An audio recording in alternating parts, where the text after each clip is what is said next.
நம்ம சென்னையில் அடிக்கிற மழைக்கு சூடாக கொத்து பரோட்டாவும் சிக்கன் உப்பு கறியும் ட்ரை பண்ணணும்னு ஆசையாக இருக்கா?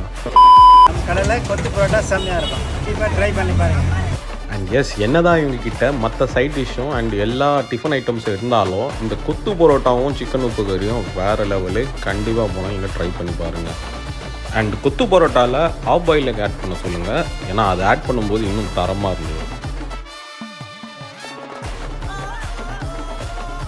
நம்ம கடையோட பேர் வந்து சக்தி டிஃபன் சென்டர். இங்கே அண்ணா நகர் 3rd அவென்யூல லேஸ் ஸ்டேஷனுக்கு ஆப்போசிட்லேயே இருக்கும். நம்ம கடையில் நார்மலாக சிக்கன் தொக்கு, சிக்கன் ஈரல், சிக்கன் உப்பு கறி இருக்கும். அப்புறம் ஃப்ரைட் ஐட்டமில் லெக், லாலிபாப், ஃபிஷ் எல்லாம் கூட இருக்கும். அப்புறம் மெயின் டிஷ் வந்து பரோட்டா இருக்குது, சப்பாத்தி இருக்குது, இட்லி, இடியாப்பம், தோசை ஐட்டம்லாம் இருக்குது. அப்புறம் நம்ம கடையில் சிக்னேச்சர் டிஷ்னால் பீஃப் தவா கறி, சிக்னேச்சர் பீஃப் தவா கறி, இடியாப்பம். அப்போ சிக்கன் உப்பு கறியும் நல்லா இருக்கும்னு சொன்னாங்க. ஆமாம், நான் சிக்கன் உப்பு கறியும் நல்லாயிருக்கும். பட் இது மதுரை ஸ்டைல் இல்லாமல் கொஞ்சம் ஸ்பைஸியாக இருக்கும்.